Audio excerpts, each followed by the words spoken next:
Hey, what's going on, everyone? This is Mitch. Good Thursday evening to you all. Hope everyone is doing well out there tonight and had yourselves a fantastic day. And I hope everyone has been having a great week out there so far. Thank you all for tuning in this evening as we speak on this winter storm that's going to impact a good bit of people. It's going to start in the Rockies, affect areas of the southern plains, panhandle of Texas, Oklahoma, bring a stripe of accumulating snow potentially through areas of the Midwest into the Ohio Valley. And then it could potentially be a significant winter storm for areas of the Northeast. I mean, maybe the northern sections of the Mid-Atlantic needs to watch out for this also. But don't get me wrong, areas of the south central U.S. could see a good bit of snow from this too, like the panhandle of Texas and western Oklahoma, maybe even central Oklahoma. So we're going to speak on all this for you folks, get very detailed, talk about potential accumulations as far as what the model guidance is showing. And then as we get closer to this, as we get a little bit deeper into this weekend, we'll be able to really show you those really cool graphics from the National Weather Service that shows town names and cities. They give you a much better idea, a more detailed way to look at the potential snowfall accumulations from the National Weather Service. So we just got to get a little bit closer to that, because we got to give basically a chance for these National Weather Service to actually issue these graphics, and we're just not close enough to this system to do so quite yet. After we move past that portion of the video, we are going to speak on a time frame of interest, which is around the 17th to the 20th of February, give or take a day. I'm watching that time frame like a hawk. I know that's a little bit on out, kind of more so in that 10-day range, but I do think that time frame needs to be watched, potentially for areas a little bit further south. I'm not saying, Alabama, Georgia, South Carolina is going to get a winter storm, but, we do want to watch this time frame. There's a little bit of a different setup than what we're seeing with this winter storm right out ahead of us. So if you folks have not subscribed, certainly consider doing that. Like the video if you like it. And if anybody has anything that I can pray about or pray over, as always, please put those in the comments below. So we got some weird weather on going right now. We had a confirmed tornado in Illinois, at least when I looked on social media about 45 minutes ago. And then we have ongoing tornado warnings right at this moment in southern Wisconsin, just outside of Janesville. So this is very uncommon for early February. I mean, this is pretty uncommon for like March and April up here. Typically, severe weather season shifts up into this area of the country once you start to get into like late May, June, even July. So this is not common at all, just a weird system with a lot of warm air involved. And, we kind of mentioned it this morning that there was going to be a low chance of tornadoes, and we've already had one confirmed, at least as of right now. The rest of the system on the cold side, a little bit of snow flying around where it should be snowing. It's raining where it should be snowing in this area. And, just kind of a weird system. It really is. A lot of warm air involved, and this was kind of always that storm system number one that we were watching. So moving past this, a little bit of moisture in Arizona still flying around, higher elevation snow, lower elevation rain. As far as watches, warnings, and advisories, we still got lingering winter weather advisories up here in North Dakota, Montana, and we got winter storm watches that have been issued, like in Denver. So they already are sounding the alarm to the potential for a winter storm for areas around Denver and surrounding counties. So there's that. We got some wind advisories because of this low in areas of the Midwest. So all in all, not that active across the lower 48 as far as watches and warnings. So let's just go on and jump right into this. We're not going to, slowly kind of approach this. We're going to go right into the model guidance. What we're going to do is we're going to show you the Euro against the GFS, vice versa. So let's start off by the European model with the South Central U.S. So we'll start off around midday Friday. You're confused about times and all that stuff. You can look up here, Saturday, 10 Feb. So obviously that means Saturday the 10th of February. And this is around midday Saturday. We got snow flying around in Colorado, New Mexico, and the Rockies. And then as we start to make our way into Sunday morning, the 11th, low pressure developing here in Texas. And look at this moderate to heavy snow flying around New Mexico, extreme southeast sections of Colorado, snow falling heavily on Amarillo. Rain starting to switch to snow. It's already snowing in the panhandle of Oklahoma. Southern and really southwest sections of Kansas. Around Dodge City is beginning to snow. You continue to keep this going. And look, this is Sunday about midday. This is very heavy, wet snow flying around here. And like Woodward Point South, you got rain switching to snow in Oklahoma City, Tulsa. And you kind of keep this going. And it's still snowing very heavily in these areas. The models really like this section right here of Oklahoma and Texas. It really does. See these darker blues? That's really heavy snow. And it's snowing in Oklahoma City at this frame. I think Oklahoma City's going to get accumulating snow on this. It's just, are you going to get like 2 inches or are you going to get 5 or 6? That's a big question. And you kind of keep this going. Loses a little bit of steam on kind of this upper level low feature of this, but we're getting into the middle of the night, Sunday night and Monday morning. It's still snowing in Oklahoma City, Tulsa, in these areas. Snow starts to move into Springfield sometime Sunday night. Snowing maybe as far north as Columbia, Missouri. Some snow begins to move into even areas of St. Louis. Maybe south could stand a better chance. Boot Hill, Missouri says all rain. A little bit of snow in northwest Arkansas. Watch out, Fayetteville. And then we take it all the way to about Monday evening, and you got a very thin stripe of snow flying around somewhere in Illinois. Still snowing potentially in St. Louis. Snow potentially flying around in Indianapolis. You stop it right there. What about the GFS? Same setup, right? Start off Saturday. Look at the snow flying around in Colorado. Still some question marks with this, but as we start to make our way into our Sunday morning, it's a little bit different. It doesn't show as much snow on the GFS far south, as far south. And guys, I got to get a little bit more comfortable in this chair. I'm not comfortable. All right, we're good. But it still shows a snow flying around Amarillo, and just kind of a consolidated area of snow really flying around here in the Panhandle of Oklahoma, Texas. But look at the rain switching to snow in western Oklahoma. Still snowing in southeast sections of Colorado, southwest sections of Kansas, and you kind of keep this going. And it's just it's not a huge area of snow. Even on the European, it doesn't really show a massive, broad area of snow. It's kind of like an upper level low feature. It's kind of bringing its own cold air, enough of its own cold air for this to fall as heavy, wet snow. But you keep this going into Monday morning. It's not as robust as the European, that's for sure. So we got to see who wins this battle in the beginning stages of this storm. But you start to get into Monday midday. There's that little small section of snow. Springfield could be a jackpot region of Missouri. We'll have to watch for that. And then, it's just a little bit further south. So I think that's why it doesn't have as much cold air involved. Not enough of this northern expansion of moisture gets far enough north into this cold air to really bring more so of a corridor of accumulating snow. But we get into Monday evening and snow flying around, and more so southern Illinois than central Illinois like the European shows, and then it starts to head on off. So what about the eastern U.S.? We'll start this off Monday afternoon. Here it comes. Look at the snow still flying around back here in southern Illinois, central Indiana, light to moderate snow. Show some snow for northern sections of Ohio, but just rain for southern Ohio, all rain for Kentucky, low flying through West Virginia. This would make it just rain, because when a low flies over just like that, it brings a lot of warm air to the surface and warm air aloft. But watch what what happens here. High pressure sort of kind of forces this low to move more so zonal, meaning kind of west to east. So therefore, instead of this low continuously cutting this way, it starts to move offshore. So you got a 988 millibar low early Tuesday morning, heavy wet snow flying in central and northern PA. New York State, it's not quite up to like the Tug Hill Plateau or the Adirondacks, but look at this heavy winter weather moving into southern New England.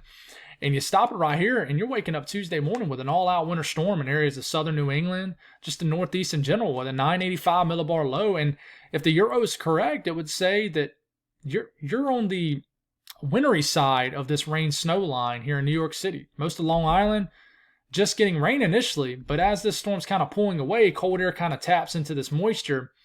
And then Tuesday about midday, the Euro's saying back in heavy snow, even for Long Island, and it's still snowing in southern New England. And then this is heading on out. So, I will mention kind of right off the dot here, I'm sorry for moving around so much. There's nothing really making this storm system sort of anchor in one spot like one of those classic nor'easters. Don't get me wrong. This is not what this is going to be. So this could just be a quick hitting heavy snowfall. But you look at the GFS, it has a corridor of snow all the way into Kentucky Tuesday morning. All right, it has heavier snow further south into Ohio, has snow all the way down here into Cincinnati, Louisville, I know y'all say Louisville differently than I do. But you got snow moving into Pennsylvania based off the GFS. And then the GFS does something weird here, and we get into Tuesday about midday, and it wants to drop heavy snow on D.C., Baltimore, Philadelphia, northern VA, and just be more of a kind of a wintry scenario ultimately for areas of maybe northern West Virginia, like Pittsburgh, all of Pennsylvania, New Jersey. And look, it flat out, it doesn't miss southern New England, but it keeps most of the heavy snow kind of Boston points south. And this is an all-out winter storm for Philadelphia, Baltimore, New York City. This isn't a forecast. This is just what this model run is showing. And you kind of keep this going, and it's just a quick-hitting, heavy winter storm for you folks. And then it moves on out. So, which one's right? We're not sure. Let's take a look at my folks, my friends here in Atlantic Canada. Here, look at Nova Scotia. Look, the same system starting to move in Tuesday afternoon. Folks in Nova Scotia, Cape Breton Island especially, got rocked early last weekend. And this one's going to be a close call. But this is another big winter storm that could affect you guys. You guys need to keep your eye on this. But this is getting into Tuesday evening. It hits kind of the eastern end of Nova Scotia pretty good. Brings a little bit of snow based off the European into Cape Breton Island.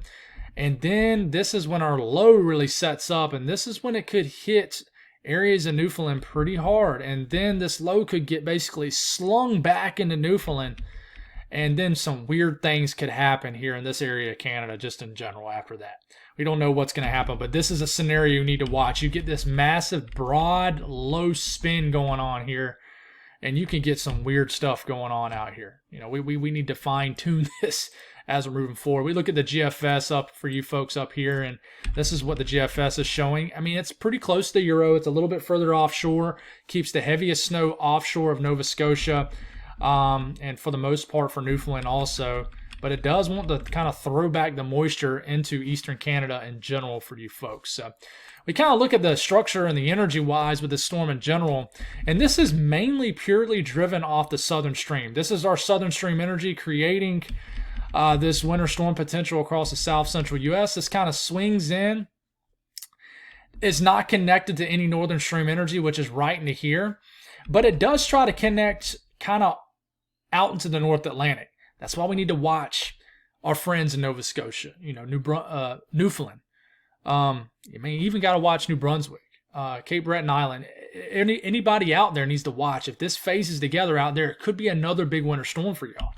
But it looks like, as of now, these won't over the U.S. But I can tell you the GFS is starting to tick a little bit closer to the idea of it again.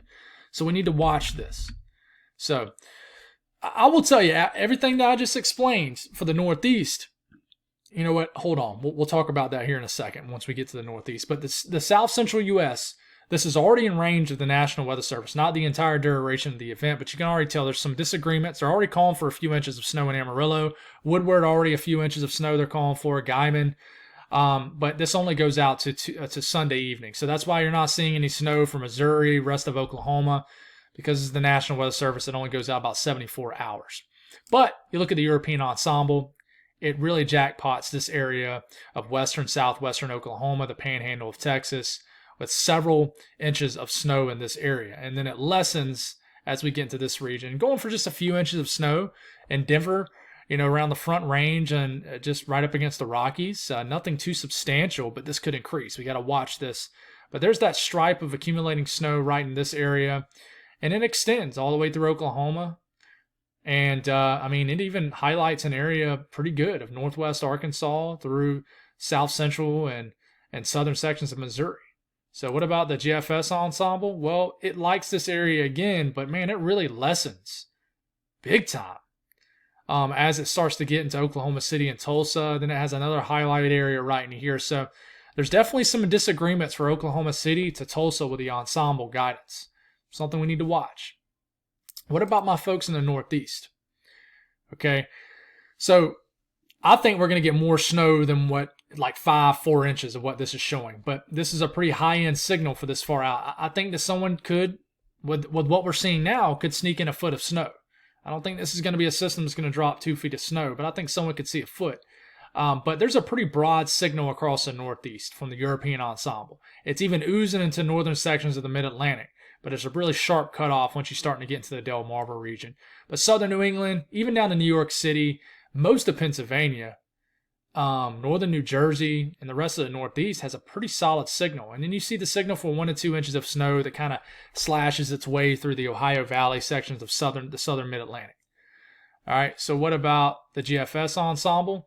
It's just a weaker signal in general, folks, and let's make sure we got the entirety of the run here. And just a weaker signal is symbolizing a weaker scenario with this storm system. So just a few inch snowfall mean. But, you compare all this to the actual European runs. This is the European run, and, it dumps a good swath of 8 to 12 inches of snow across sections of the Northeast and southern New England. And then you compare that with the GFS. What does the GFS show? Look how further south that shifted. You see that shift south? It wants to really hit, it would be your biggest winter storm in a couple years if this was to happen for New York City. But it really wants to hit you guys down to central New Jersey, and the big cities kind of into Pennsylvania, Philadelphia down to D.C., and even give some snow for Washington, D.C. Do I buy this? I don't. I think this is going to trend north in time. I really do. I think the GFS will tick north overnight. I really do. But I don't buy this much snow in this little corridor either. But I do think there'll be a corridor of 1 to 3 inches of snow as of now that kind of goes somewhere through Missouri, through sections of Illinois, Indiana, and Ohio. I don't think we're going to get much in the way of accumulating snow in Kentucky, but we'll see. I could be wrong. Could be totally wrong. So my folks out here in Atlanta, Canada, you go by centimeters. So I want to show you what the European is showing, because you guys don't have ensemble guidance, so I just have to kind of show you the operational run. And here it is. We'll kind of go all the way out about a week out. Let's just stop it right here. See how close you are to a substantial winter storm for Nova Scotia? Going for 14, 15 centimeters of snow, kind of at the far southeastern tip of Nova Scotia down here. I'm sorry, I get my directionals mixed up. The southwestern tip of Nova Scotia. And, you're very close, but you see how this wraps up into Newfoundland? You guys get hit pretty hard from this. 30, 40, somebody could get 50 centimeters of snow, but this could change a good bit. We look at the GFS with what this is showing, and it's just a whiff altogether. So you see the differences here. Definitely not near as much for Newfoundland. So we got to watch this, because you guys are still trying to, I've seen a lot of people in the comments tell me, you guys are still trying to dig out of this, especially what I think around the Cape Breton Island area. So we need to watch this storm, the same storm that, I just kind of broke down for the lower 48. So what happens after this? Okay, let's take a look at the European, which only goes 10 days out. There it goes. We're getting rid of this winter storm early next week. And then here comes a clipper. We need to watch this too. This could deliver some snow. I want to say this right off the dot for my folks in the Mid-Atlantic, the Southeast, and really anybody. If you are a winter weather fan and you want winter weather in the Southeast, like I got a lot of people who are tuning in from the Southeast, especially the Carolinas, Georgia, Virginia, and not to ignore, anybody that lives in the States I didn't just mention, but that's kind of where I started off of. And I understand that, we haven't had much of a winter over the last 2 winters since really 2022. So you want to pull for that system I just talked about for the Northeast. You want to pull for the fact that, and hope that it just dumps a ton of snow on the Northeast if you're a winter weather fan. And you ask why? Well, we have absolutely no snowpack. Steven up in the UP of Michigan sent me a picture. Hopefully you're tuning in, giving you a shout out. Sent me a picture. He lives up in the UP of Michigan, and they have just only kind of splotches of snow left on the ground. And this is a time of the year we're up in the UP, you're supposed to have a solid snowpack up there. There's hardly no snow left anywhere. Up in Canada, anywhere, especially in the lower 48. So you kind of get this first system through, drop down a snowpack. This will help any storms after it. So we need to build that up. Even though we're getting later in winter at this point, it still works the same way. So we watch what happens after that. All right, here we go. We're getting into next weekend, next Saturday morning, the 17th. You see these 540, this 540 line, and then the lines, north of it kind of bunching up together. You know that's some cold air trying to ooze down. Same time, you see this big area of moisture bubbling up here in Texas. Something is brewing down here at day 8, day 9, day 10. Cold air is on top, and this only goes out 10 days, and we'll take it all the way out to 240 hours out. This is next Sunday morning, the 18th, that time frame that we're watching. You have pretty cold air over the Northeast. You're finally getting cold later in February. You got, dare I say, a bomb waiting to go and head into this cold air right down here.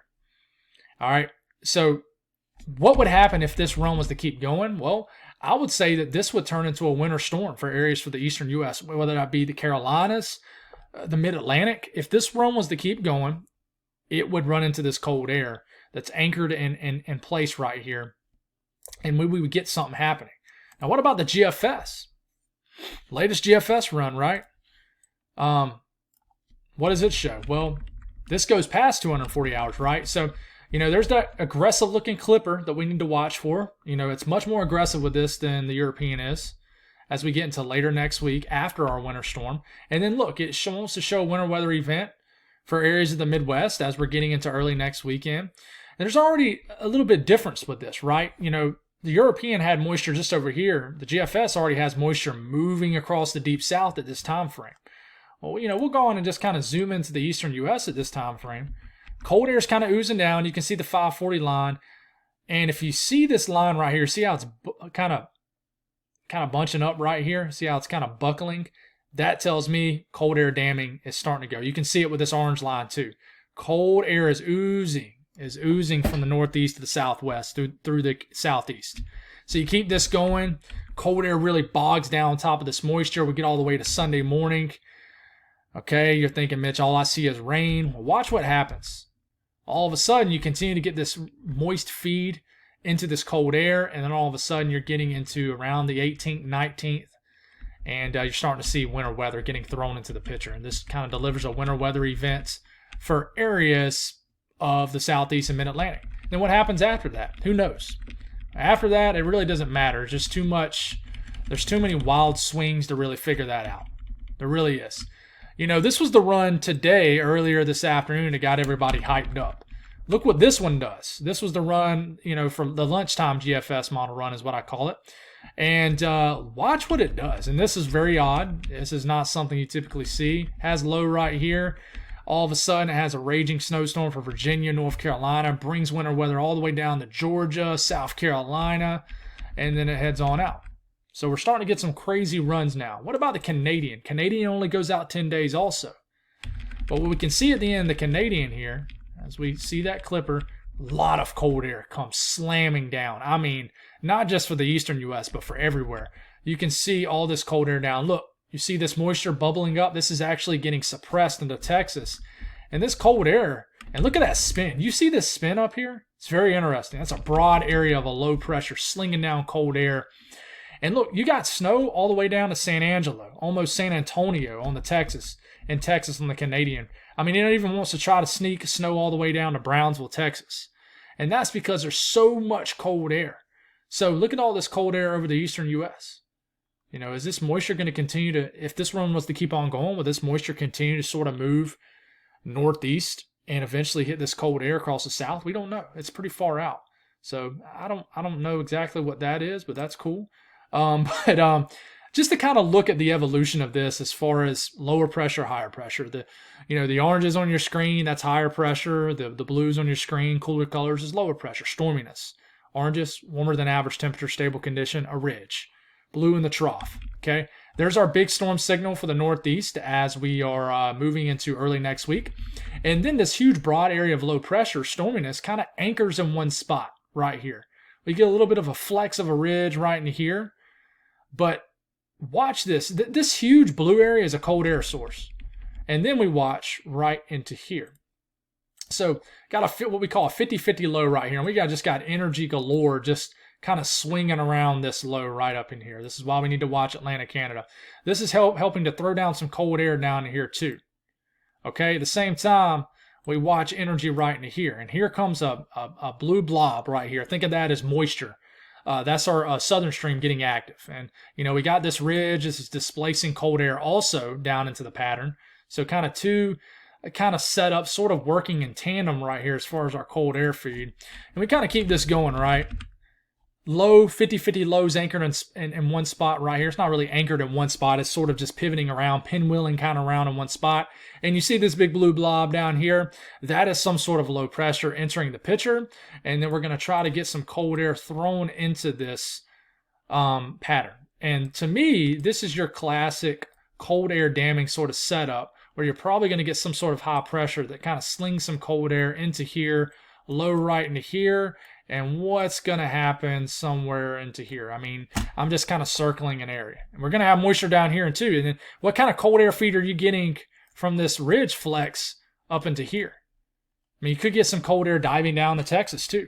And we're going to continue to get this active jet, southern jet, that's going to get very excited here. So that's what we're watching, folks, And, the pattern kind of, I think we could get a brief warm up, sort of, maybe. I don't even know. There's no point in talking too much on it. But I think that even as we get to the end of February, starting to get to the kind of the 22nd to the 29th of February, I think the pattern continues. But there's so much out ahead of us. There's no point in heavily speaking on that right now. But you look at the European ensemble, and this shows precipitation in the form of an ensemble run. So it kind of puts all, I think it's 50 members on the European ensemble. 50 members make up an ensemble run. And it kind of combines all this as far as the moisture with the lows. And kind of, it's indicated by the greens here. This is where there's a higher chance of precipitation. We're getting into the evening of the 17th, getting into the 18th. And you see this 0 degrees Celsius line at 850 millibars, which is about 4,000 to 6,000 feet up in the air. That's a great kind of measurement of where it could potentially be cold enough for winter weather. That's a great measuring point. And as you can tell, moisture's starting to creep into this area as we are starting to get into next weekend. I really want to watch that area. As far as a signal from this, it's not very loud as far as snowfall, but there it is. There's a signal that moves over areas of the southeast. I mean, even the deep south, I think that's skewed by one member though. But there's your signal. It's not very high, but we're still kind of far out. There's a signal there. What about the GFS ensemble? I haven't looked at this one yet, so this is going to be news to me. But here it comes, entering the pitcher, getting into Saturday, getting into the 18th. And where's the signal? And there it is. See how it pops up right there? There's your signal right into here. So you got a signal down to the Carolinas, Virginia. That's pretty excited into this region. So, we need to continue to watch this, folks. And, a better way to look at this is like this. There's your signal from the early storm system next week. And then we see how the snowfall mean kind of builds southward right there. So we need to watch this, guys. I think that the 17th through the 20th is a time frame to watch for areas of the country. I'll just leave it at that. So that's all I got, guys. Thank y'all for tuning in. God bless all y'all. We'll do it again in the morning. Have a great evening.